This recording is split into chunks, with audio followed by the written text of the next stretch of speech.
What happens after one of the world's best Spider-Man podcasters plays the Spider-Man PS4 E3 demo? He tells me about it for more than an hour. Hey, Chris Baker here to talk a little bit about a game called Spider-Man, Marvel Spider-Man for PS4. And I have a very special guest today, Mr. Dan Gvozden. Introduce yourself. Hi, Chris. Thanks for having me on your YouTube channel. I think that's where we are right now. That's where we are. Yeah, all right. Something like that. Cyberspace it is. Yeah. Thanks for having me on. I'm Dan, and I'm from the podcast, The Amazing Spider Talk. Yeah, tell me about your podcast a little bit for those who don't know. Yeah, it's a podcast covering kind of the full history of Spider-Man, past, present, and future. We look season by season at different kind of like timelines from Spider-Man's history and explore all the different facets of the character and how he was created, the behind the scenes, all that stuff. And we review all the modern issues of Spider-Man and look at things that aren't Spider-Man comics, movies, video games, etc. And boy, I find myself here today. Yeah. You know, when I worked at Marvel, I found you guys at episode 2. I don't remember. I think I was just looking for like a Spider-Man podcast or something. You were called the Superior Spider Talk at the time because the Superior Spider-Man era was pretty much new at that point, as I recall. Yeah, and we didn't know anything about name brand. Yeah, right. So yeah, I've been listening since the second episode, and yeah, you guys always give like really smart talk about, you know, all the issues and just Spider-Man in general. And anyone who just wants to know more about the history of Spider-Man, I think listening to the Amazing Spider Talk / Superior Spider Talk is a good way to just kind of indoctrinate yourself into that. Wow. I didn't know you joined on with episode 2. Yeah. I've been there for a long time. That's right. I even like would tweet at you guys every so often, not like being, not like, hey, I'm a guy from Marvel and I'm going to tell you. And I'd be like, I was a fan. I was a fan of your show. I still am. Cool. What's your Patreon, real quick? Go ahead and plug that. Oh yeah, patreon.com/Amazing Spider Talk, I believe. And we if you kind of pay us some money, you get exclusive artwork from Spider-Man artists through the years, like that we commission for the end of each season that we do and mail it out to you. And we also do like kind of exclusive podcasts just for that crowd. So that's over on our Patreon page. Cool. Yeah. All right. So another reason I have you on today is because you attended E3 this past week. I did. It was really fun. My first E3, actually. I guess fittingly enough, the one was in there. Who was the one who suggested you apply to that? It might have been a guy named Chris. Maybe. So thank you, Chris, for giving me the kick in the butt. You know, I always wanted to go to E3 because I've been, a big gamer for most of my life. So, it's just been something I've been following for a long time. I just figured it was a bit more difficult to get a press pass. I literally sent in my credentials, and like an hour later, they were like, "You're good to go." That's awesome because there's a lot of stories of the exact opposite being the case right now. So I'm glad you got in. So I'm especially glad you got in because you got to play Marvel's Spider-Man for PS4. And let's just start off. What did you think?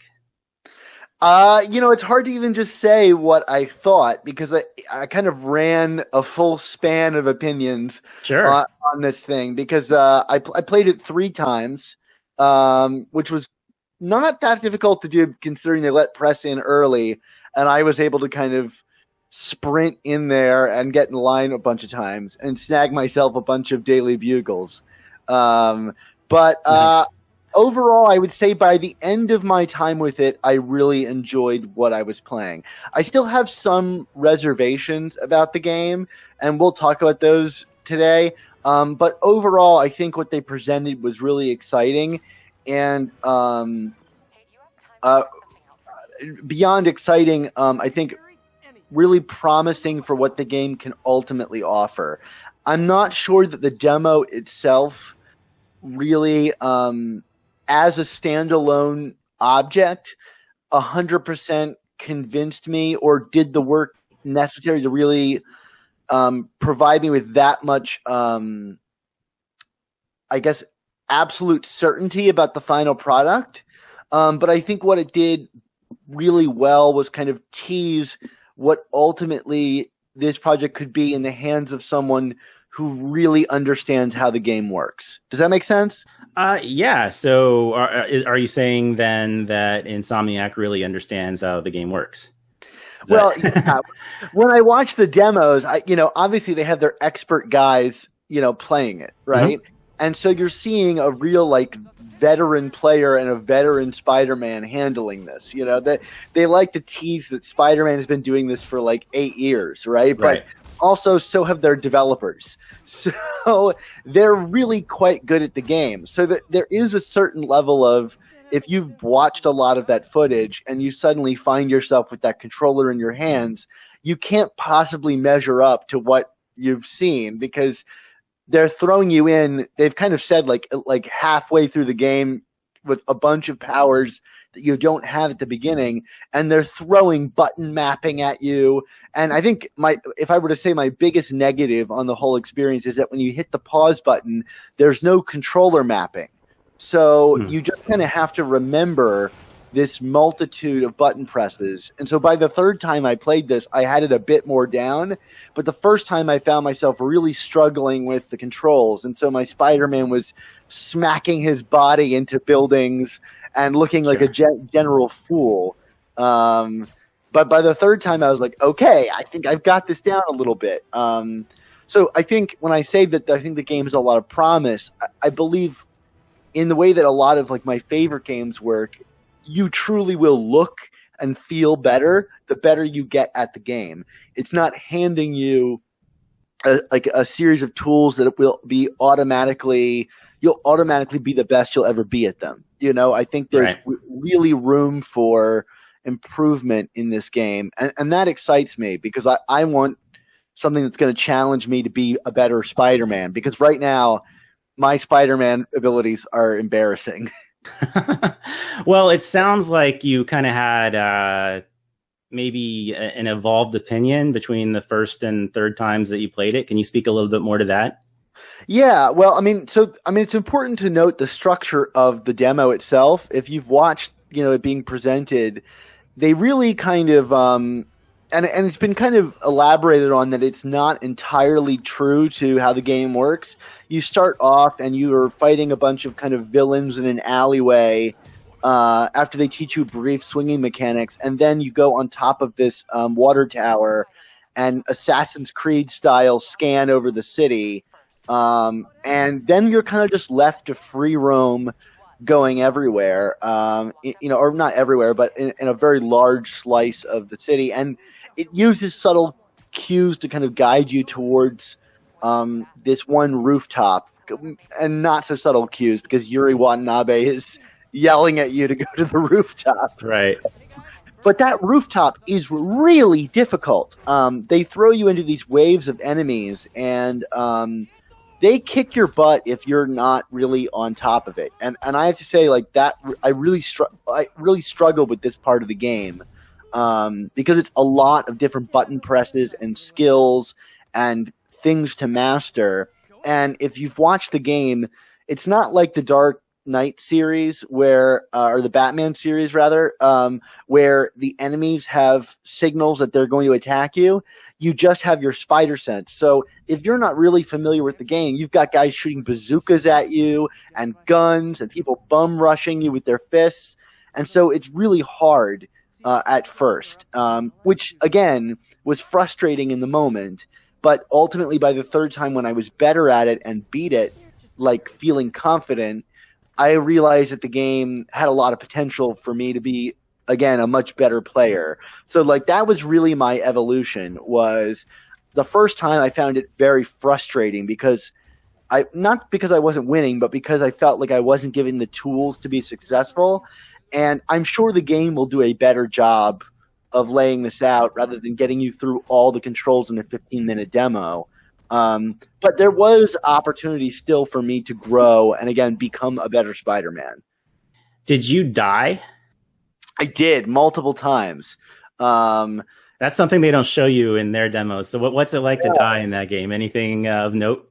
You kind of just fall down on the ground and it reloads the enemies for you again. Okay. It does give you fresh life and things like that. I mean, I don't know about you, Chris, but I just beat the Ratchet and Clank remake that Insomniac did, and that's a kiddie styled game, but it is very difficult. Like Insomniac is not. They don't handle things with kids' gloves, and the controls are tough, and you ultimately get it down, but they don't give you a lot of life. There's not a lot of like, go over here and find an abundance of health. And the same is true with this. There's not like spider tokens laying around where you can just go, oh, now I feel better. You have to beat up a bunch of guys to restore your health. And I think the biggest miscommunication for me in this game is that there's a risk-reward element to this game where you can do one of your Spider-Man like takedown kills, which is like the web blossom that you've probably seen already, where he jumps into the air and sprays webs in every direction. And you have a choice. You can either heal yourself or do that big takedown. So I didn't understand that because it wasn't that clearly portrayed to me. So I was constantly like killing guys and never healing myself. So I died a lot. Okay. This is the focus meter, right? I think I've seen. Focus meter. The next stage after that fight, like, they really don't guide you. I'm sure you've seen the Shocker boss battle at this point. They really don't guide you there. And they give you 15 minutes, and I used most of my 15 minutes the first time on fighting those waves of guys on the roof, and doing really poor job at it. But it said they were going to turn my demo off in like 30 seconds, and I just so happened to stumble upon the Shocker boss battle in like the last 5 seconds of that. And then once you get there, the timer is turned off, and you have 3 lives to beat the Shocker.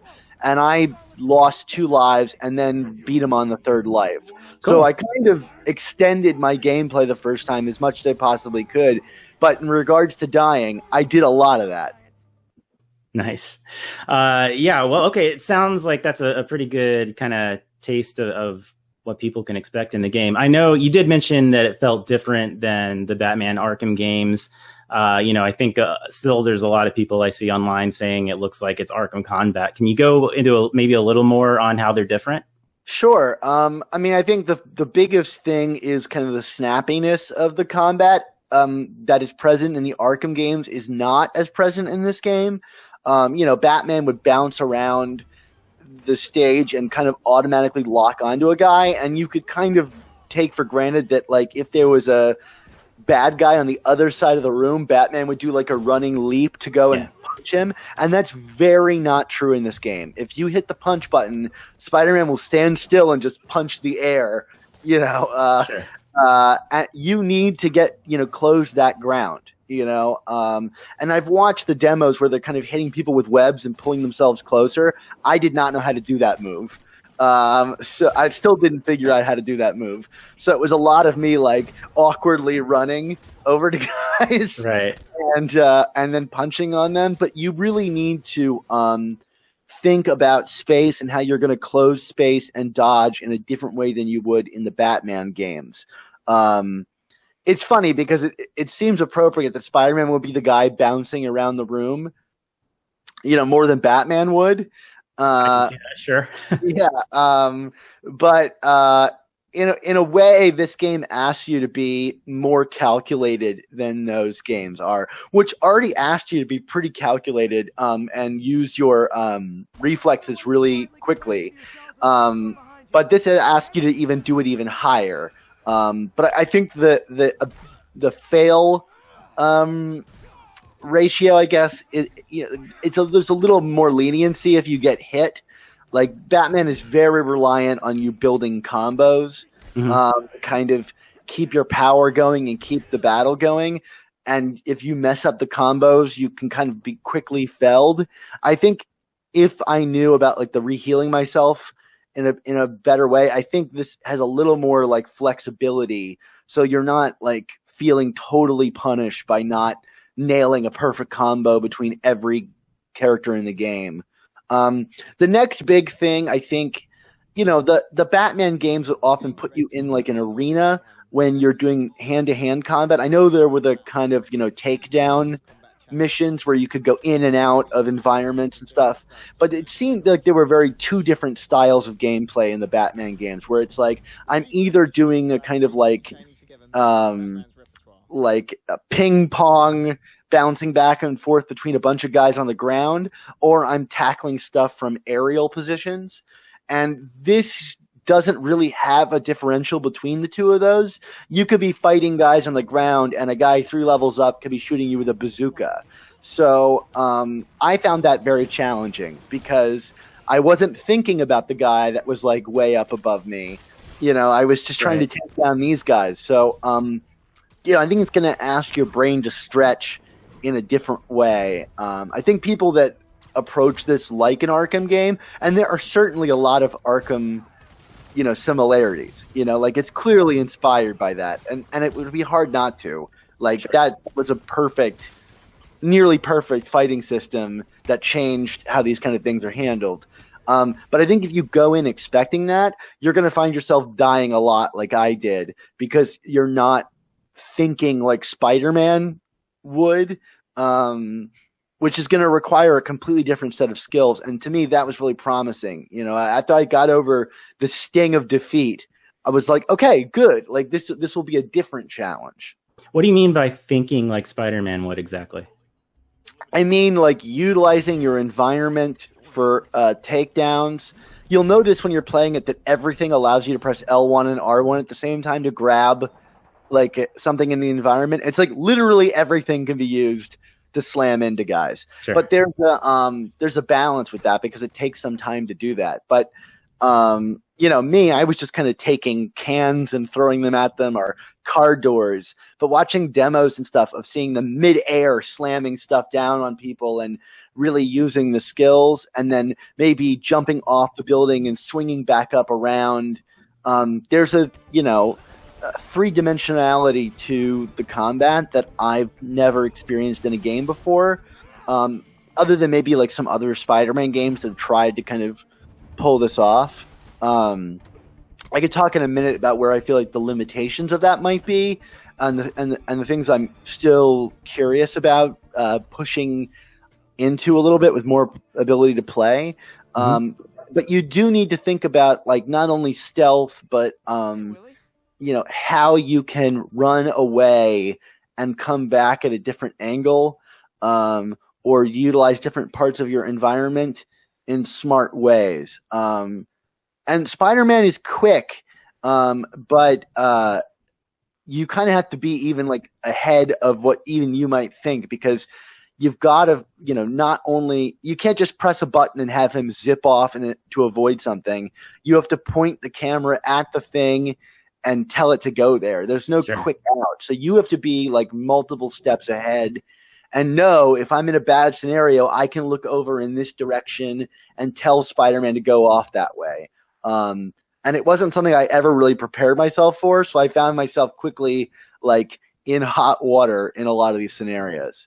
Yeah, what you're describing to me sounds kind of like maybe like an Arkham game, but kind of midway between that and like an old God of War or Devil May Cry or something like that, combat-wise. Like, is it something in between that? Is that a good way to kind of summarize it? That's really smart. I think it's, I would compare it to Devil May Cry in some ways. I mean, there's certainly a lot of the combos of that game where it's like, I knocked this guy up into the air, then I jumped up and hit him, or I webbed him, and you can stack those kind of things a little bit. But a little more free than Devil May Cry, which tends to be a little bit kind of like corridor attack.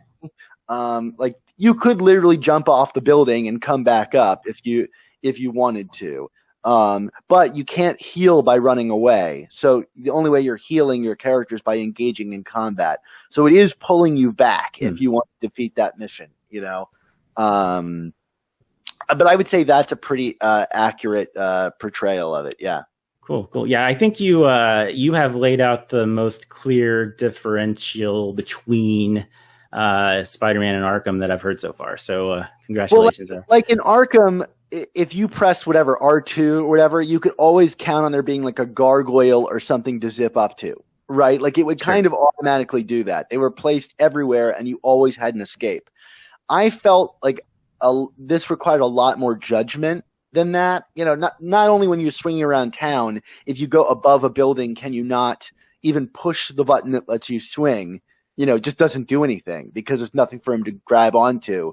The same is true in the combat. You can't just expect that there's going to be something for Spider-Man to disappear into. And that was a level of I should have expected it, but like once you're in the thick of it, it becomes very apparent how much you wish you had that. Right. Yeah. Yeah, I can see that.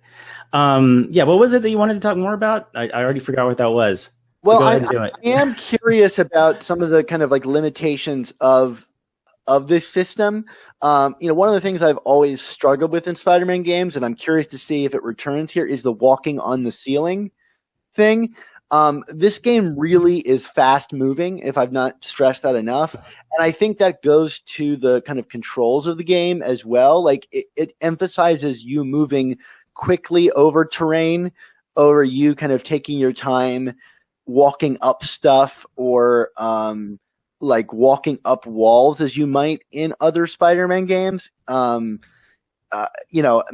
Perhaps to the detriment of the game, right? Because often when you get on the ceiling, you're like, what is up and down? Like, the ceiling is the bane of Spider-Man games of the past. Absolutely. Yeah, but I don't even know if that's an option in this game. Like, I don't know if you can go on the ceiling in this game. I don't think I've seen that in any video of these games. Have you? I've only seen regular wall crawling for like 6 seconds. Yeah. So I don't know that I would rule out that it's there, but I think it probably is there. They just haven't shown it. Right. They're still maybe that's one of the last things they're fine tuning. It's possible.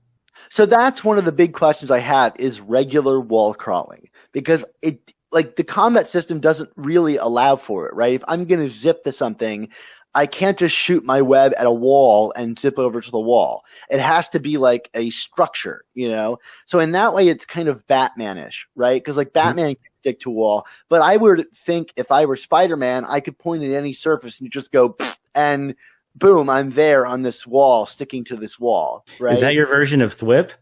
Yeah. It's more of fun. Yeah. All right. To tell you how good of a Spider-Man I am, is I don't even have thwip. I just have some kind of vague fart sound. It's like an actual spider shooting a web. Yeah, exactly. That's what the spiders in my house sound like. It's just constant fart sounds. Nice. Yeah. Okay. But that has me really curious, because like to me that's a big part of Spider-Man is just the kind of accessibility of every surface, and I don't really get that sense in this game. Like I feel like if I were to want to go and climb up a wall, you literally have to start either swinging and hit the wall, or start from the base and walk up the wall.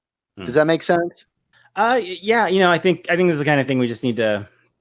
I would think like you're stuck to a wall, and then if you just hit lightly instead of like the analog controller, if it's like just a halfway up, then you'll just regularly walk crawl. That would be my instinct anyway. No, I think that's right. But what I'm saying is, like, I don't think that there's an option for me to point at a wall and go, I want to be on that part of the wall. Oh, I see. Okay. Okay. You know what I mean? Yeah. Like, if you're swinging and you hit a building, you're going to stick to that part of the wall. And if you walk up to a building and walk towards the building, you will automatically climb the building. But I don't see an option for there to be like I don't want to swing into the wall, and I don't want to walk into the wall.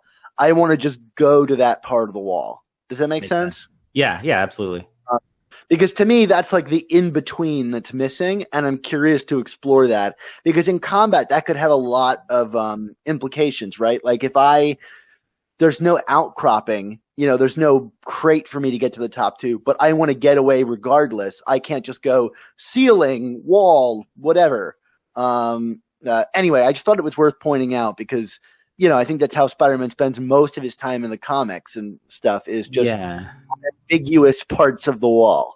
But I could see where that would be really frustrating from a game design perspective, because you need to give people clear visual things to connect to and ways to program around that. And I wonder if playing all the other superhero Spider-Man games, they were like, the ceiling and the walls are where things really break down. Let's just ignore, like, not make that a core part of the system anymore.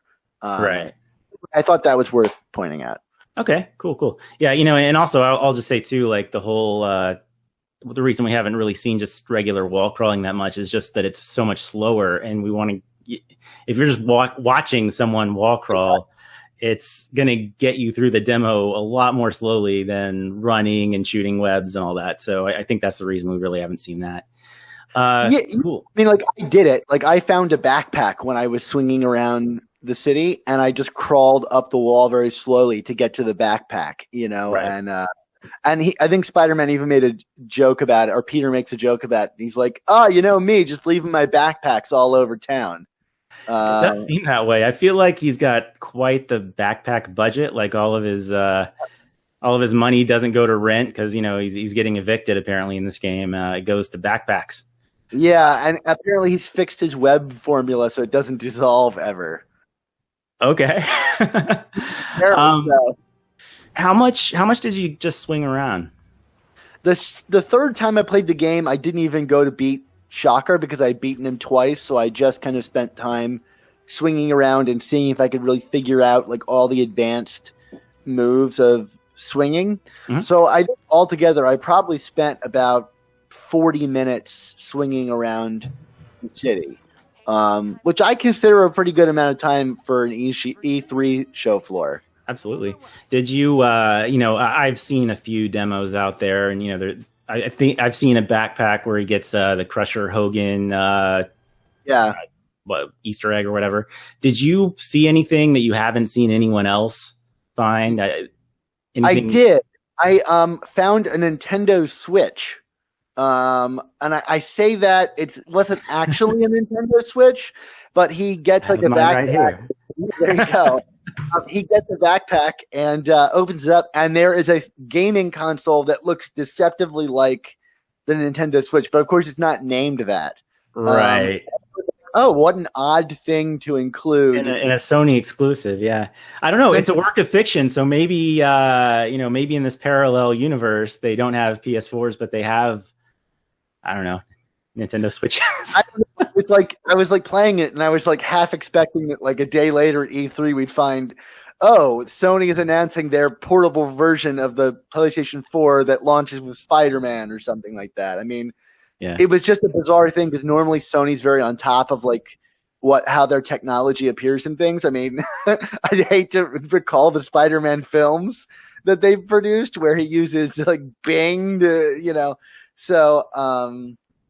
Yeah, I don't know. I did see in one of the demos I saw, I think I might have seen what you're talking about, actually, and I could see where it kind of looks like a Switch, but it also kind of looked like maybe, just a generic handheld, I think. Yeah, so I think it was. It looked like a Nintendo Switch. Okay, cool. Did you see any, like, really, like, geek out kind of Easter eggs? Like, whether we've seen it in a something else or not? Like, what made it feel like the Marvel Universe to you?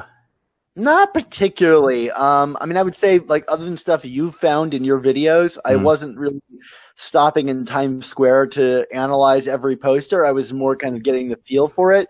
But, like, there's obviously Avengers Tower off in the distance, but we weren't allowed to get there. I went to the top of the Empire State Building, and that was really impressive. I mean, there's a certain wow factor to that just, like, puts your jaw on the floor. But I wouldn't say there was anything that stood out like as Easter eggy to me. Like I didn't discover like Matt Murdock's law firm or Doctor Strange's Sanctum Sanctorum. I'm sure they're going to be there, but I feel like the demo was pretty specific about not including a lot of that stuff in the range of space they gave you. I mean, I will say, like, you can move quick, but the city is still huge. So if you were to, like, kind of go and be like, I need to find this thing, you'd have to really go around every corner and really be judicious about where you're looking. But for this, it was kind of centered around Union Square. So like for me, it was fun to kind of go down to Union Square, and as someone who's lived in New York, kind of see that environment reflected so eerily accurately to me, and that was a lot of fun.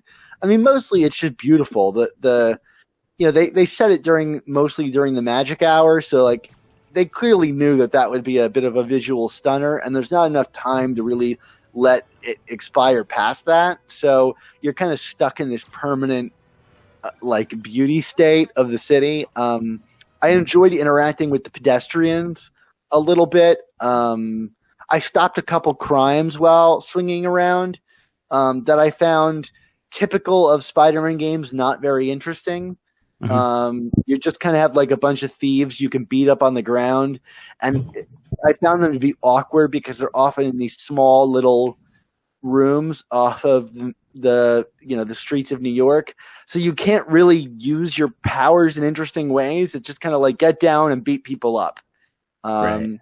And I don't know if it evolves beyond that in this game. That would be a worry of mine. That like in other Spider-Man games, it's just kind of rinse repeat of these kind of bare bones stop the bad guy missions. I didn't get involved in any auto heists. That's what I was looking forward to that, but didn't manage to get it to happen. Yeah, well, both of those have been staples for a while, actually. But you need them. You need something else to do other than just swing around. And I'm sure they're optional in most cases. I don't know if it would punish you in any way for not doing them. Yeah, I just think if you're hoping for like maybe a GTA styled inventiveness with the way that these things go down, you're probably not going to find it, and you probably shouldn't expect it. You know what I mean? Like the real juice is going to come from fighting the supervillains.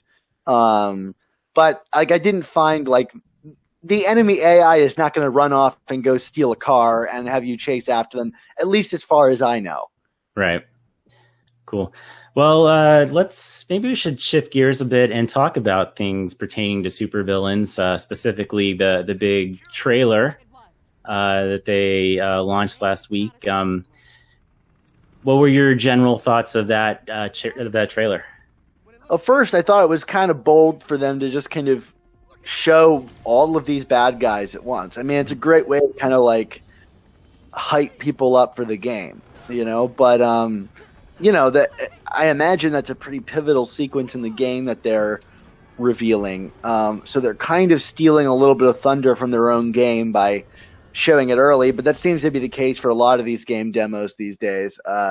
I always think about the Uncharted 2 helicopter sequence that they put out, and it was like, that's literally one of the coolest things in the game.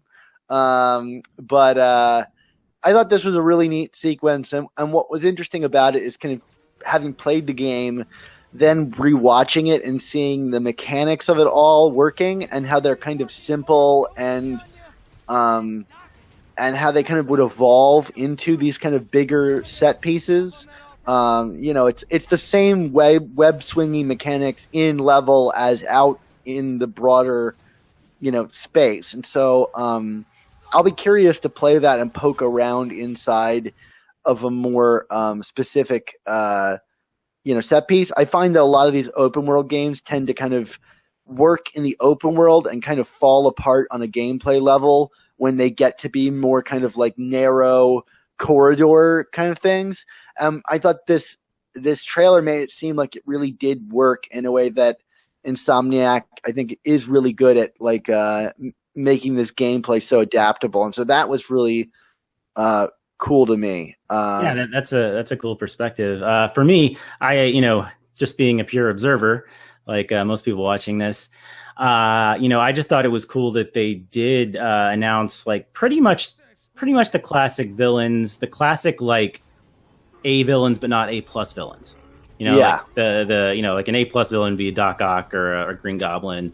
And if you think about it, up to this point, we've really only seen Mr. Negative, Kingpin, and to a certain degree Norman Osborn. So, like this particular trailer, less than 3 months away, I think was kind of the perfect way to give you like a big dose of what a Spider-Man game should have.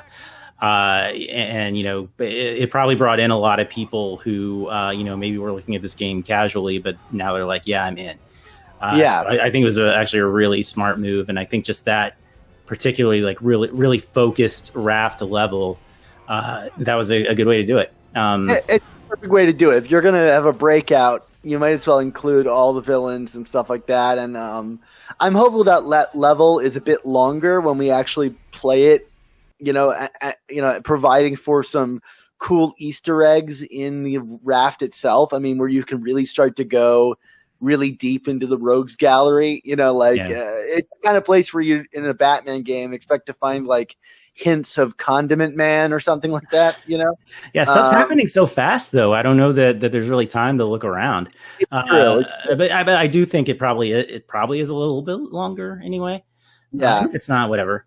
I was intrigued by the things that aren't said, like that are implied in this trailer. Not just the kind of final villain tease, but like we're clearly going to get like Yuri Watanabe as Wraith, because she like runs off at the beginning, and I wouldn't be surprised if as that level. I'm sure there's more to that level post the bit that we saw. Like where Spider-Man takes it back to the villains or something like that. Like I imagine Wraith will make an appearance. I mean, they're going to use that. There's like implications that like maybe the Tinkerer is involved in some way, because they constantly harp on that everybody has new upgraded equipment. And if you're going to do upgraded equipment and not do the Tinkerer, I don't know what you're doing as a Spider-Man story writer. I could see it. I could see it being Oscorp. That's true too. That would probably be a tighter story. And maybe that's where Peter builds his own advanced armor, as an employee of Oscorp, as I think seems to be the case. And as your videos have also alluded to. So that's interesting to me. I loved, additionally, with that kind of armor stuff, how the tech on the villains, which I don't always love, I think it's like a staple of comics where there's some desire to upgrade the villains, and the new designs are never as good as the original design. But I liked how, like with Electro, his like mechanics on his chest, if you look in between in the negative space, it forms a lightning bolt. I didn't notice that. There's some kind of like cool implied designs with the machinery that I thought was really neat on a design level. I know you're a Star Wars fan too. Did you at the very end where Electro's going like, "Arr," or you're like, Spider-Man's going like, "Father, please"? 100%. There's no way that they did that without knowing that they would do like. He's thinking that in his head. Peter is thinking that in his head. He's just too hurt to say it. And the end of it, where they're all kind of cornering him, is straight up like a cover from like Ultimate Spider-Man era, where all the villains are standing around him, like beating up on him. If you've ever read The Death of Spider-Man in the Ultimate comics, there's a cover that's like, it's just that, So I'd have to think that maybe someone was inspired by that cover or some covers from Spider-Man throughout history. I mean, just all the villains together, there were so many iconic images. I do say, though, I think there's a lot of cinematics in a lot of these trailers that they've shown us that like was not represented in the gameplay that I played, and I found the gameplay more refreshing in that regard. And I worry that the cinematics are there to kind of cover up that kind of transition of gameplay from open world to more specific levels, because there are things that are built into the gameplay system they can't really do, because you're meant to swing in every direction. Okay. Does that make sense? Yeah. Well, I mean, it to me, it seems like it's going from open world game to maybe like the Neversoft Spider-Man game or like a Shattered Dimensions or something like that, where there's like a focused level within the context of an open world game. And Spider-Man 2 had that to a certain degree too, but I think this is probably going to pull that part off better than that. I'm curious what the limitations of that are, though. Like if I were chasing after Electro and just decided instead to swing completely away from the raft, is there a story-based reason why I can't? You will probably it just physically can't. Yeah. Well, no, I mean like when you're out swinging around the building where everything's crumbling down. Like if I were just to go, see you later, Oh, right. Yeah. over the wall, would I be able to do that? Would it cancel the mission? Like, I think, that's where I wonder if the cinematics, like what is the gameplay loop? If it's Crash Bandicoot and you're running forward, they force you because a boulder is chasing you. Right. You have to jump and land on specific platforms. But when you're Spider-Man, you have this 3-dimensional space that you can literally go anywhere on. You can swing your web, you can zip, you can whatever. I'm curious to see how they limit that. So like already you're seeing like, oh, the buildings aren't tall here, so he can't swing. So in order to get across the electrified water, he has to use his web zip, And I'm curious. You see him in the gameplay segments of this demo, like running on the side of the wall, chasing after Lecter, then jumping off, then zipping. I'm wondering how much of that is like the person in the demo doing cool things, or the limitations of the game forcing you to utilize your abilities in a certain way. And that's the latter is far more exciting to me as someone who likes a little bit more linear games and gameplay that tests your reactions than kind of having a big open ability to like tackle every problem every way you want. And I think what was promising about this is I think it's going to be the latter. Like there's the sequence where he's running up that piping and he has to jump to the left or to the right to avoid the electroshocks that are being blasted down at him. And to me, that seems like classic Insomniac Ratchet and Clank style platformer stuff. Yeah. And I certainly want more of that in this game because it's going to test your reflexes more than it will be you testing the system, if that makes sense. Yeah, I think so. Cool. Yeah, that's way more than I thought you'd have to say just about the trailer. But you brought a lot of good perspective there as someone who's played the game. So that's awesome. Yeah. Who do you think you is? It seems to me like it's probably the Green Goblin. I would love to reach deep into Spider-Man lore and tell you it's typeface or something ridiculous, But like I think this game is meant to be for like casual Spider-Man fans, with the nods towards the hardcore stuff, but that Crusher Hogan is like a hidden collectible thing. I don't think it's going to go that far beyond what you probably think most of this stuff is. Right. Like it's probably Green Goblin or Dr. Octopus. There's like 2 A-listers in Spider-Man villains. It wouldn't make much sense unless it's like, you, Aunt May? What are you doing here? It wouldn't make sense in any other context. And since Osborn's been so set up, it just seems obviously like it's Osborn. I actually wonder at this point in the game, what I hope this game is, and I won't be like crushed if it's not, but what I'd like to see is like a real story arc for Norman Osborn where, maybe he isn't like a total bad guy. Maybe he's just the mayor at the beginning of the game. And, the stuff his company's doing is giving him whatever this goblin power version would be in this game. And then, at this point in the game, maybe he's a little corrupted, but he's not like full goblin. He, the U is actually just Norman Osborn. And then, maybe like by the actual climax of the game, that's when he's like full goblin. That's what I'd like to see. I don't know if that's going to be the case. And, I think you might be right. There's a whole bunch of game there that might make me change my opinion on that too, that we haven't seen. The only thing that makes me kind of not think it's Dr. Octopus is that we've literally seen no hints at him so far. Yeah. At all. Like, it could be, but I feel like just in, I'll call it narrative marketing terms, that they would have at least dropped a hint that he's in the game to be the guy in the first place. I think what they're probably doing, and I hope this is the case, is I think they're thinking like 2-3 games ahead, like, Norman Osborn's our guy in part 1. Doc Ock 2, Venom 3, you know, maybe not follow so Raimi like, but you know what I mean. So yeah, my money's on Osborn. I have had the thought, like, you know, Mr. Negative is there. Maybe he's corrupted somebody. You know, maybe his corruption powers in some way play into Norman Osborn's, origins. I don't know.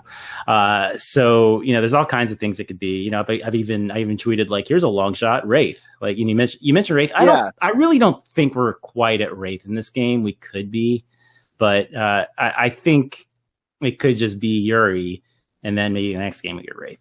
Yeah, it's entirely possible. I mean, I think you're right about the Osborn arc. Like, I think it's really interesting to make Osborn a political figure, you know, and that's an intentional decision. And so I think a lot of the storyline will revolve around politics. It's something we see a lot of in the Spider-Man comics, especially early on, where, you know, there were corruptive, you know, mayor figures, like, you know, and police, you know, chiefs like Sam Bullitt, for people who've read a lot of Spider-Man comics. And I suspect this game is going to be a lot about the kind of corruption or corrosion of Spider-Man's public image and being used as a political tool for Norman Osborn in his re-election campaign. I think it will be one of those classic I'm a political figure, but I'm using my Green Goblin persona or my connections to the underworld to free villains who are attacking my reign as mayor so that I can kind of expand my role as mayor to take down vigilantes and these villains. It gives me a more powerful hold in the office and a better chance of being reelected. There's already hints at this kind of like anti-vigilante force in New York City. And so I have to imagine that, like, the reveal that it will be Osborn, like you said, maybe not even as the Green Goblin, but it's all a ploy to shore up his tenure as mayor, right? Like, you break everybody out of the raft because only Norman Osborn, who's the mayor, will be able to, you know, push forward on his anti-vigilante stance to trap all of these escaped vigilantes. You know what I mean? Like, yeah, absolutely. I think the political element of this is key because, like, Green Goblin's a great villain, but there's not much you can do with him for a whole game.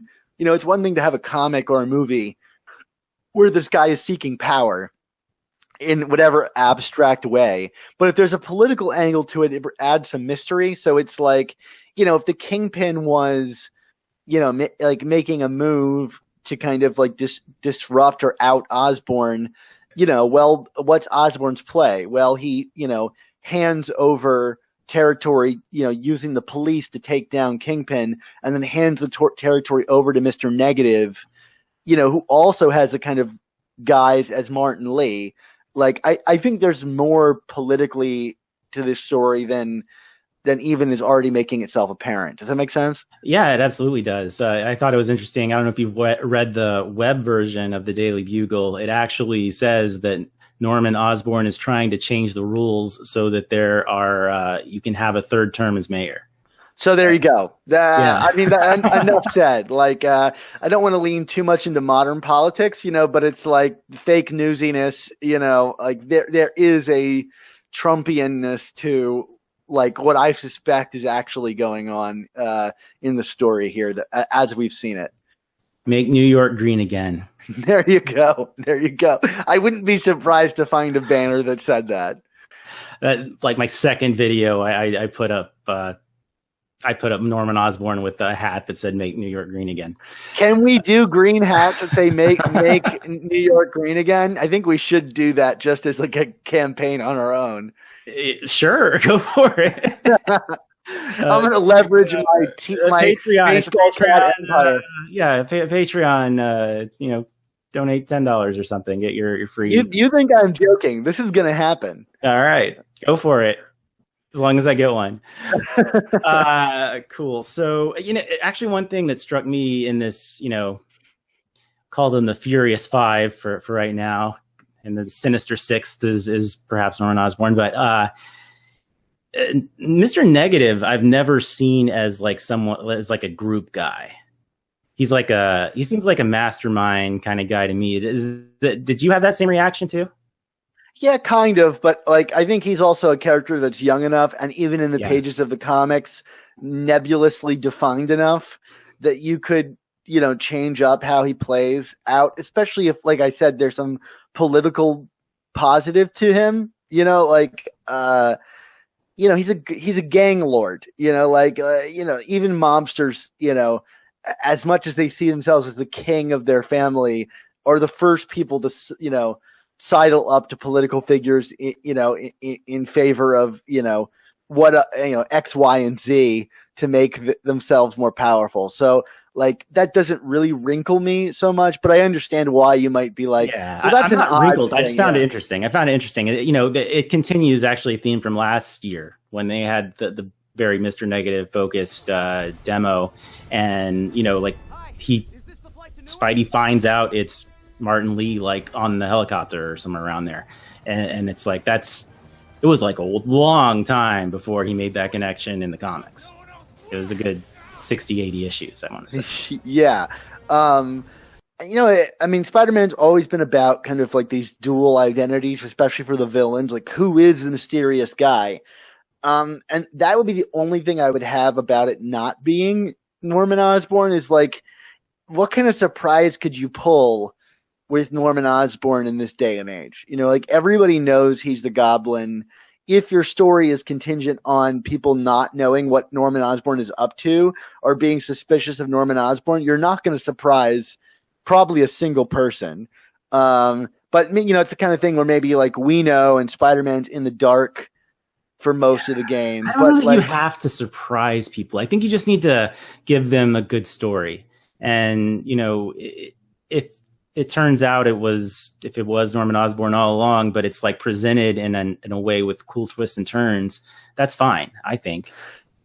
In some ways preferable because we're fans and we know like that's a good role for him, It's true, but so much of the marketing out of E3 is now like the team. Every time they got on stage, they were like, but who is the mysterious guy? And I think if they just said it's Norman Osborn, people will be like, well, why did we make such a big deal out of this? You know what I mean? Like, maybe the mystery is it's exactly who you probably thought it was. You know what I mean? Like they really leaned into that. And I get it. It's a good hook, but if it ends up being just Norman Osborn, like, I don't think I'm going to hold it against the game, but I'm just going to be like, I guess that was exciting. It's not the most tantalizing thing in the world. I'm certainly more intrigued by if they were to say, if they were to show us that it wasn't the Green Goblin and show us that it was just Norman standing there, to me that would be more intriguing, because it would be like, wait, so like, what is this guy's new role in the world of Spider-Man? Yeah, yeah, I think so too. I think that's exactly a well articulated way to say that. But like, I think a lot of people too are just based on their Spider-Man knowledge, they're assuming that all of this stuff has already happened. Like he's already been Green Goblin and stuff. And I think the concept of a new universe is not really something that's set in with them. So, but I'll just be interested to see how the kind of public reacts to figuring out that it's a new universe. And to me, I think it's it has the potential to be the biggest new Marvel universe since Ultimate. Certainly Marvel Comics thinks so, because they just released that they're going to do tie-in comics, so I think that's a really smart play. There's a ton of people that will be turned on to Spider-Man for the first time by this, people have seen the movies, but I think it's safe to say that video games have kind of like overtaken movies in popular consciousness, which is crazy to me. Not because I don't love video games. It's just like, it's hard to think we've gotten there so quickly. With a large portion. I mean, there's huge demographics where that's certainly not the case, but with certain demographics, yes, I think you're right. But for me, we just mentioned Spider-Geddon is the event that is going to be. It's not really a tie-in comic. No, it's like actual continuity. Yeah, I'm not even sure what it necessarily is at this point, but Spider-Verse too. Yeah, that's what it seems to be. Yeah. Yeah. Yeah, but to me, like that's like a huge compliment to video games as a medium, because we've had tie-in comics forever. You know, you've had like Injustice is one of probably my favorite comic of this decade. I love it. It's fantastic. That's what I heard. But it's a tie-in comic. It's not core DC continuity. I don't think I'm behind, but I don't think it's ever like crossed into the main DC universe in any way. You know, we've had stuff like the Marvel Rise of the Imperfects, which was supposed to be its own universe too, but that just kind of died because the game wasn't very good. But like actually taking the game character, putting them in the proper Marvel universe, I think that says a lot for video games in general. And it speaks to like some sort of faith in the storytelling of this game, that like they feel like the character will have a large impact enough to bring him in. I mean, Marvel Spider-Man continuity is a bit of a loose thing, like one of the main characters of that story is the Marvel Sum, so like, oh, right. They're putting it on, at least on the level of a beanbag toy, Does the beanbag toy get the cover? It might have its own cover. I don't know. It's at least on the cover of that first issue. So, I don't think they're doing variant covers just for the beanbag toy, but I wouldn't be entirely surprised. Let me ask you this: Do you think that people are going to buy Spider-Geddon because of the Sum Spider-Man? No, but they certainly will be because of the video game. Exactly. That was my follow-up question. Because, I do think this having the game character in there is going to sell a lot of comics. And I think having Christus Gage on both, I think that there's going to be a bigger emphasis on, on this version of Peter, in the same way that, Spider-Verse had its main alternate universe characters too. Maybe this is the next Spider-Gwen. Yeah, I think it's entirely possible. I think there's a large appetite for, like the years in between these games, and I think it's going to be a number of years in between these games, and if you can sell 24 issues of a comic in between these games to bridge them together, which is the exact opposite of how this used to work. It used to be the games that would advertise bridging the movies together and always do kind of like a slapshot job of it, because the movies would just feel free to ignore the games. Not to the game's fault necessarily. So it'll be interesting to see this. And I think Marvel as a company is getting better about this stuff. You look at like the Star Wars comic series, where they're using their comics to bridge the movies in ways that don't feel inconsequential. Right. I think they might 10 years down the line, where you realize like, hey, wait a minute. None of this stuff has ever been paid off in the movies, but the new movie Solo paid off the Rebels TV show. So you never really know. And these guys already seem very big into kind of pushing into the like multimedia marketplace. I mean, if there was one big takeaway from how crazy people are about additional content to this game, it's that the Daily Bugle was selling for $30 on eBay the next day, and there were literally hundreds of thousands of them around the E3 show floor. I walked up to like a booth and just grabbed 30 plus of them nice. in one go, because it was like they were everywhere. Nobody was caring. No one was watching. It wasn't being held as any kind of exclusive object. It was just like, oh, there it is, Yeah, the first day of E3, the first day those went out, I tweeted like a link like, well, that didn't take long. And someone was selling it for $50. There at the same time, others were selling it for like 10, 15. And now that same seller's down to 10.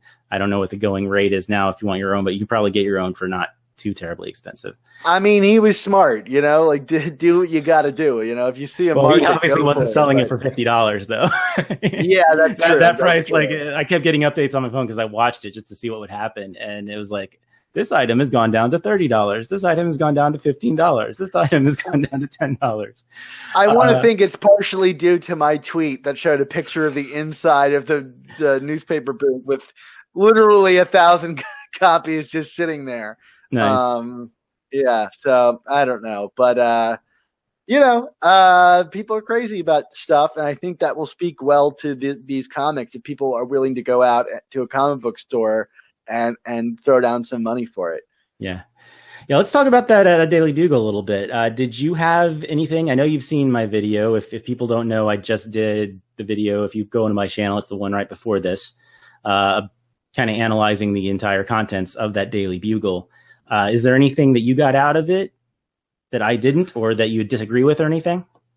I just thought it was fun. I think I agree with all of your takeaways for the large point. I tend to not kind of obsess over the little details in the way that you do, which is totally like to your credit. Like, I think that's super cool. It used to be my job. Yeah. So like, yeah, you have a level of appreciation for it. Like, I mean, I really appreciate it. I thought it was one of the coolest marketing gimmicks, I've ever seen. I mean, they're obviously not going to give away anything huge in the Daily Bugle because they want to save their big releases for mass audience stuff. But the little details that you can use to start kind of piecing the world together, like we have with this whole Norman Osborn thing, is really fun. And that was kind of my big takeaway, is like, it's fun. It's cool to have a exclusive thing from E3 that you could only find there, that has big splashy artwork on it. Some people were telling me, because I'm sending out my copies to my Patreon crowd, Cool. They were telling me that they were excited to have it so they could frame it. I wouldn't necessarily frame it, but I'm also a crazy collector that has far more exclusive stuff than that hanging around my apartment, although none of that is being reflected in the video right now. It's a good looking guitar back there. Yeah, there you go. Enjoy the guitar. There's some comics here, I guess. But I think that's cool for people that want that. If you want like a nice piece of exclusive Spider-Man PS4 art, there you go. In terms of like takeaway from things, it was just nice to see more details about the villains and the little discrepancies that you found, and having a piece of artwork that clearly lays out their design. I don't know. To me, the biggest signal of it was like that they really care about this game and the details of this game. I met the guy that created the Daily Bugle. He was like hanging out there while I was taking pictures of it. And I told him about that it was selling on eBay, and he laughed about it and said how much fun it was to create the magazine. So, you met the guy who wrote it? Yeah. Do you remember his name? No, I don't. I did. I didn't want to bug him because I think he was already annoyed that I was taking pictures of it. Was it an Insomniac guy, a Marvel guy? He had one of the Insomniac Marvel T-shirts on. Okay. So I think it was probably part of their team. But who's to say? I should have asked his name, but I bet it says to me they have like just a whole bunch of lore for this universe. And I'm sure we're not even going to see a lot of it, and hopefully they're thinking long term, and a lot of it's going to be reflected in future games, or maybe even there's DLC that you fight. Maybe you fight the mission that puts Scorpion in the raft or something. That could be. Yeah, that would be really exciting. I mean, I think it just says like they're fans of this character and this universe, and they care enough about people who really care about the game. One of the things they kept repeating everywhere was Spidey Squad. Whether they're latching onto that for like marketing, things to kind of leverage a social media thing, it's smart, and it shows that they care about their fans, and they're taking feedback from their fans. And to me, all of this is just very goodwill on their part. I mean, it happens to work to help sell their game, but it is goodwill nevertheless. I guarantee you a lot of Spidey Squad members are watching right now. What's up, Evan? How you doing? There you go. And they were very kind to Evan as well. So, that was cool. That was cool. I love Evan. He's great. Good. Great. Yeah. Cool. So, actually I want to follow up my own video actually real quick. Cause, there was the building that I was like, you guys know what this is. Several of you knew what it was. It's apparently the Avengers Mansion. I should have, spotted that. My personal thought is that the Avengers Mansion is for sale because they're now in Avengers Tower and they don't need it anymore. Yeah, or Avengers Mountain. That's the new reveal from the latest Avengers comics. Oh, I'm not caught up on my Avengers. I am caught up with my Spider-Man finally. That's Good. I'm through with 800 801s this week, right? It is, yeah. Yeah, nice. No, they established new residents in Avengers Mountain inside the dead body of a Celestial. So, good times. Of course. Comics, everyone. Go read comics. That's what I have to say. Is if you want more Spider-Man, there's always the comics. Yeah. Another thing that I actually meant that I did catch, I forgot to say in that video, was that if you read the description of Vulture, it's very reflective of Homecoming. It like talks about attacking an aircraft and that like government weapons, which you could interpret as Chitauri if you wanted to. Well, I'm not saying there's an MCU connection. I'm just saying they're making that Vulture very MCU-esque. Well, so much of it is very MCU-esque. The kind of like robo designs. Like it's grounded in a real world sensibility versus the kind of comics that are a little more fantastical. And like that's neat. Like I feel like video games have been able to kind of lean into more cartoony sensibilities. And if I were to design my own Spider-Man game, it would probably be along the lines of Ultimate Spider-Man, where we get kind of more comic-oriented. I think I've spelled out with you on my show my dream Spider-Man game. But like, if you're going to go for hyper realism like this game is going for, like I think those designs really back that up, and in the same way that Homecoming did. So I think you're right to say that they are very similar to each other. Yeah. And for good reason. Yeah. I mean, they're hopefully both great, right? Yeah. Cool. So, I mean, is there anything else you wanted to say in general? I feel like we should wind up now. We've been talking for quite a while. Yeah, I mean, I just had a lot of fun with the game. I feel like it has a lot of the troubles that I had with other Spider-Man games, and I think a lot of it will probably be smoothed over as I get better at the game. But bottom line is, web swinging was really fun. It definitely gave me a sense of vertigo, which I can't say about other Spider-Man games. Like, you can feel the motion of it, and that was really pleasant. I do miss Ultimate Spider-Man's swinging and climbing a web at the same time mechanic. I found myself wanting to do that a lot playing through this. Any Spider-Man game, I always find myself like remembering, like, just muscle memory, like whatever the last game I played was. Yeah. And like thinking I can do that and I can't. And then, you just get used to it. And then the next game you wonder where this new move that replaced that last one went. Right. And I'm really excited by like how difficult I found it. Like, even web swinging, like getting those perfect timed zips, like when you flip over the roof of a building, or latch onto something to fling yourself forward.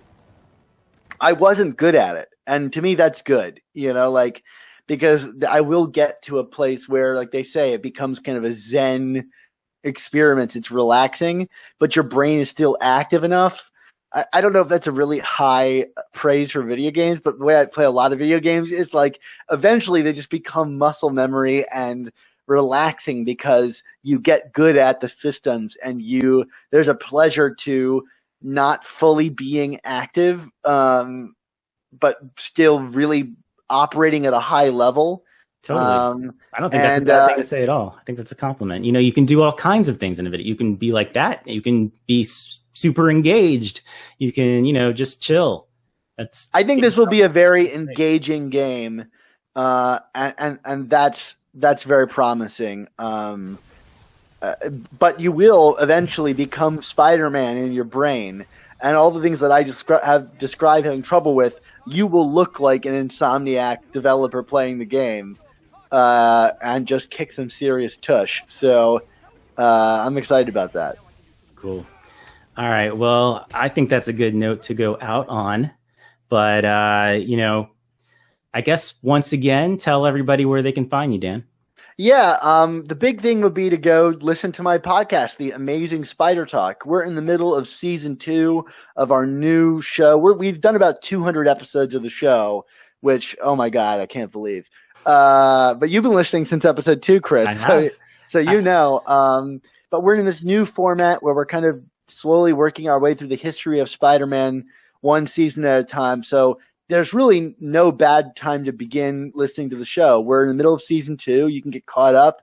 We're talking about John Romita Sr. and Stan Lee's run on the title and all of the kind of ancillary stuff associated with that. An episode I really enjoyed was your Mary Jane and Gwen episode, where, you kind of point out, like, there really wasn't a love triangle back then. Yeah. Everybody sees like this great love triangle between those, and it was more like just kind of different timetables. Yeah, well, there's a lot of kind of retro myth making about Spider-Man, where like people just accept things like have kind of always been this way. Like Sinister Six was one we talked about on your show. Like, it was in the 60s and then didn't come back till the 80s, right? Yeah, it was gone for 20 plus years, you know, and even the Return of the Sinister Six, which is what it was called, isn't really that great of a comic. Like, the Sinister Six is really kind of something that was born out of, I guess like the TV shows and stuff. Like I said, like the 90s animated show really hammered the Sinister Six into kind of like official status. There was other stuff too, but now every time any number of villains shows up, they can't just show up with 2 villains. It's got to be all 6, By the way, your show, if you go way back, has some really amazing interviews with the people who ran that show. I know a lot of people watching this love the 90s show. If you want to learn more about it and how it happened and everything, go back through the archives of Amazing Spider Talk and Superior Spider Talk, and there's some amazing interviews. Yeah, we have John Semper Jr. joins us, and Christopher Daniel Barnes joined us, which was one of the highlights of my podcasting career. The voice of Spidey, for those that don't know. Yeah, and he even does like the voice of the intro to our show for a number of episodes, which is really strange just to hear like the Spider-Man of your childhood introducing the show you do now. I hear you. So we have a lot of fun. And I've written lines for Stan Lee. I know that feeling. I don't know that feeling. And Stan Lee is and Dan Slott are my 2 golden gooses or whatever. Like, I will eternally be chasing after getting them on our show. But we've had literally everybody but those 2 guys. So if you are interested in the Spider-Man game and you want to know more about Spider-Man, like, I can't think of a better place to go other than Chris's channel to learn more about Spider-Man. So come and join us there. And you can also tweet at me online at @SupSpiderTalk, my very versatile Twitter handle. It used to be the Superior Spider Talk, but now it's like Sup Spider Talk. Yeah, that was the whole point in the beginning, but I didn't realize that it would really come in handy much further down the line. Right. So those are the best places to find me online. And of course, you can go to AmazingSpiderTalk.com and find all of that stuff there. Cool. And yeah, you guys, if you can check me out, you're on my channel and you can find me. All right, everybody. I think that's a wrap. Well, I'll talk to you next time. Follow Spider-Ham's advice. I'm going to put him right here.